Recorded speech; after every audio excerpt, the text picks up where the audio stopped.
सभी को बहुत बहुत प्रणाम। जय श्री श्याम, जय चुलकाना धाम, जय खाटू धाम। मैं मोहित पुजारी चुलकाना धाम से। आज की इस वीडियो में बताएंगे कि महाशिवरात्रि कब है, महाशिवरात्रि और शिवरात्रि में क्या अंतर है, किस प्रकार से चार पहर की पूजा महाशिवरात्रि के इस पर्व पर की जाती है, किस प्रकार से भगवान शंकर के चरणों में जल चढ़ाया जाता है, किस प्रकार से भगवान शंकर की चार पहर की पूजा की जाती है। इस वीडियो में आप सभी को बताएंगे कि महाशिवरात्रि के इस पर्व पर चार पहर की पूजा किस प्रकार से की जाती है। तो शुरू करते हैं इस वीडियो में। प्रारंभ में बता दें कि महाशिवरात्रि कब है। 2025 में आने वाली 26 फरवरी को महाशिवरात्रि का ये पर्व मनाया जाता है। इस वर्ष महाशिवरात्रि का पर्व 26 फरवरी 2025 को पड़ रहा है।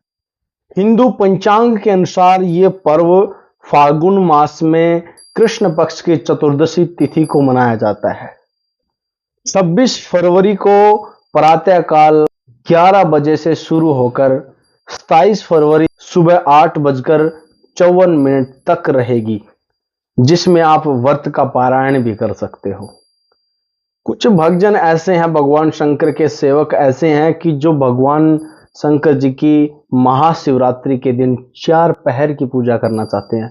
किस प्रकार से चार पहर की पूजा की जाती है, आखिर महाशिवरात्रि का क्या महत्व है, इस वीडियो में आप सभी को स्टेप बाय स्टेप आपको डिटेल में बताएंगे। बड़ी महत्वपूर्ण ये वीडियो है, इसका एक एक शब्द आपके लिए बड़ा महत्वपूर्ण है, तो ध्यान से इस वीडियो को देखना।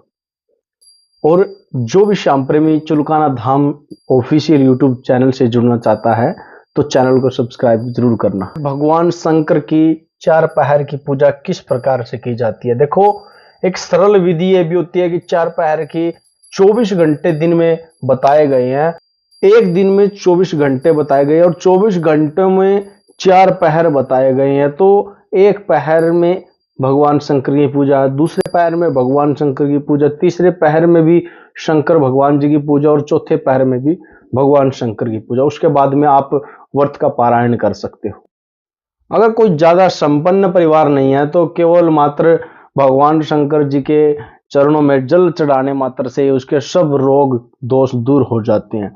चार पहर अगर भगवान शंकर जी को केवल मात्र जल चढ़ाने से, मात्र चंदन अर्पण करने से और भाव अर्पण करने से भी उनके हर मनोकामना पूर्ण होती है। कोई भी प्रेमी अगर चार पहर की पूजा करना चाहता है तो मैं आपको समय बता रहा हूं, कॉपी पेन आप एक बार लेकर नोट कर लेना कि पहला पहर कब प्रारंभ होगा, दूसरा पहर कब प्रारंभ होगा, तीसरा पहर कब प्रारंभ होगा और चौथा पहर कब प्रारंभ होगा। तो चारों पहरों का मैं एक बार डिटेल में बताऊंगा कि कितने बजे से लेकर इतने बजे तक ये पहला पहर प्रारंभ होगा और यहाँ पे समाप्त होगा। तो एक बार कॉपी में आप इसकी डिटेल को आप लिख लेना ताकि आपको सुविधा होगी। बार बार इस वीडियो को आप शायद नहीं देख पाओ, तो कॉपी लेके आप एक बार इस डिटेल को जरूर लिखना। पहला पहर प्रारंभ होता है प्रदोष काल से। अब प्रदोष काल किसे कहा जाता है? शाम को 6 बजे से लेकर 9 बजे के जो बीच का समय है उसे प्रदोष काल कहा जाता है। उस समय में महाशिवरात्रि के इस पर्व पर प्रदोष काल पहला पहर माना गया है, शाम को 6 बजे से 9 बजे तक। दूसरा पहर रात्रि के 9 बजे से 12 बजे प्रारंभ होता है।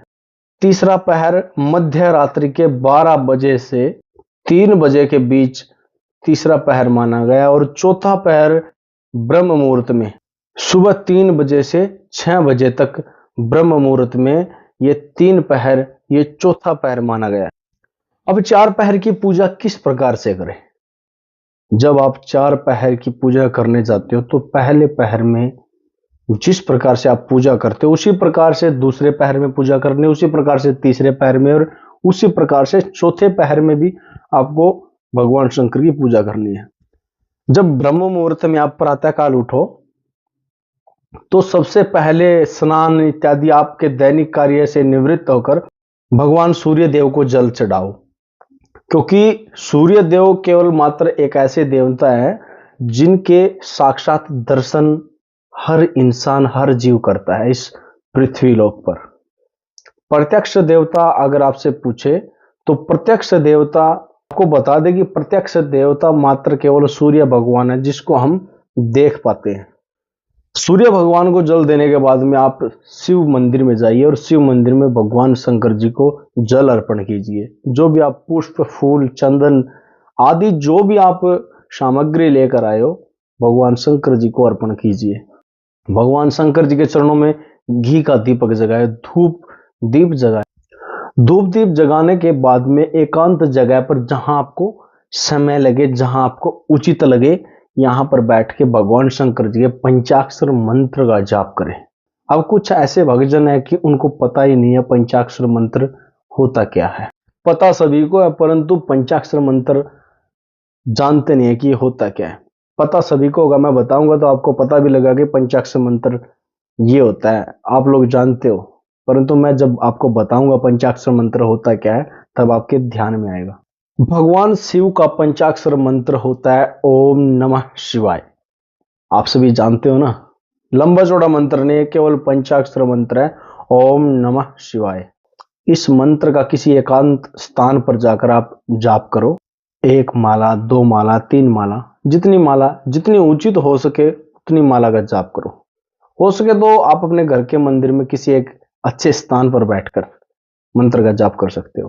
मान्यता यह है कि अगर महाशिवरात्रि के पर्व पर इस मंत्र का जाप किया जाए तो मानसिक शांति, सबसे पहले मानसिक शांति, इंसान के जीवन में सबसे पहले मानसिक शांति होना बड़ा आवश्यक है। तो इस मंत्र के जाप से मानसिक शांति मिलती है।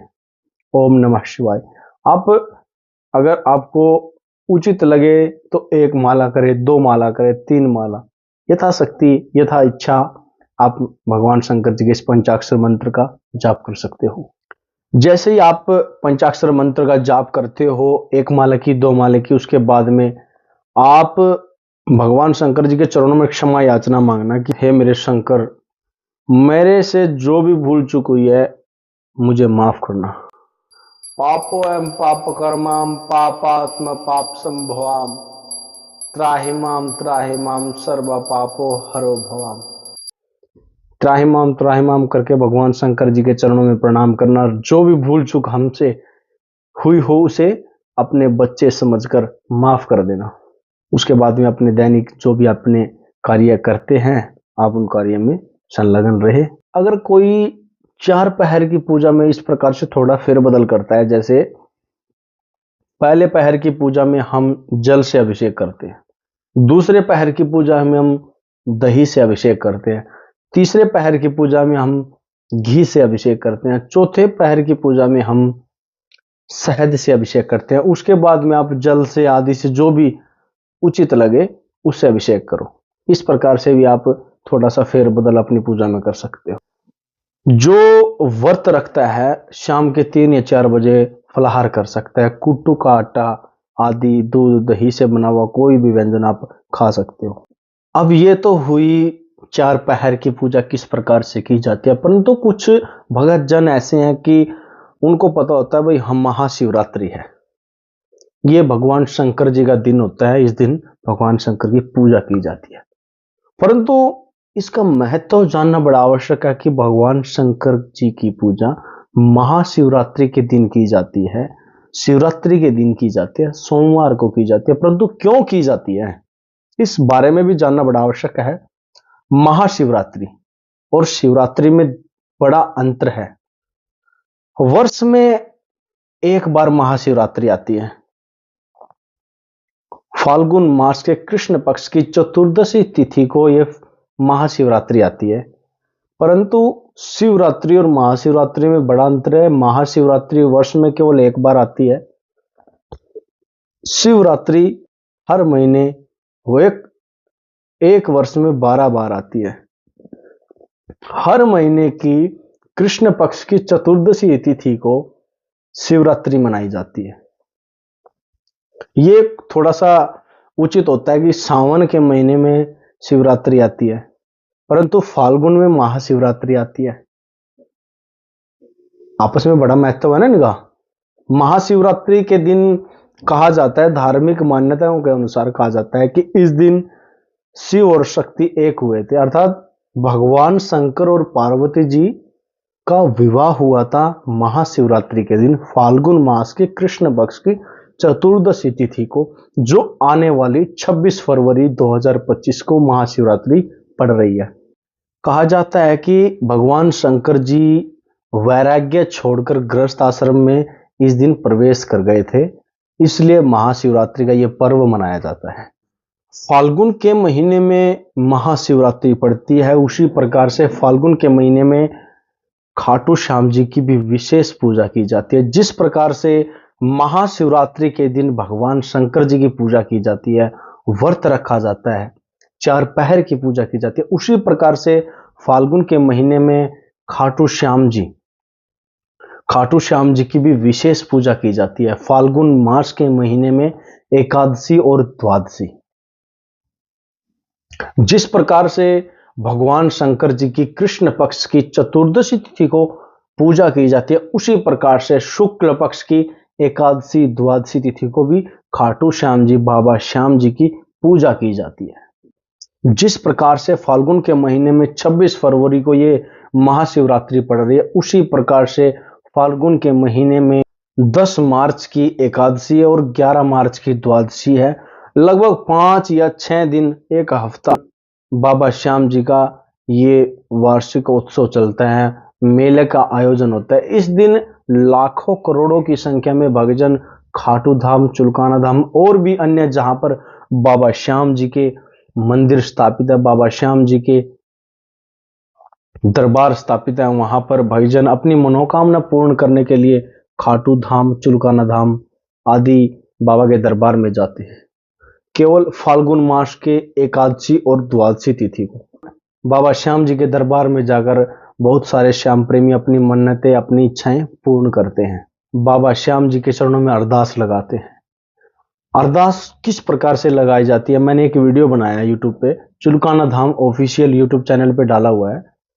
अरदास किस प्रकार से लगाई जाती है, ये वीडियो है, आप एक बार जाकर इस वीडियो को देखना कि बाबा श्याम जी के चरणों में अरदास किस प्रकार से लगाई जाती है, क्या होती है अरदास, कैसे लगाई जाती है। लाखों करोड़ों की संख्या में भक्तजन बाबा के दरबार में जाते हैं और अरदास लगाते हैं। हर श्याम प्रेमी की बाबा श्याम जी इच्छा पूर्ण करते हैं। तो एक बार आप भी मेरे कहने से एक बार बाबा के चरणों में अरदास लगाकर देखना, शायद आपका कार्य पूर्ण हो जाए। लाखों की संख्या में बाबा श्याम जी बिगड़े हुए कार्य बनाता है, तो बाबा के चरणों में एक बार आप भी अरदास लगाकर देखना। जहां दिया शीश का दान वो भूमि चुलकाना धाम, जहां प्रकट हुए बाबा श्याम वो भूमि है खाटू धाम। जय श्री श्याम, जय चुलकाना धाम, जय खाटू धाम। चुलकाना धाम ऑफिशियल यूट्यूब चैनल से जुड़े रहिए। सभी को जय श्री श्याम।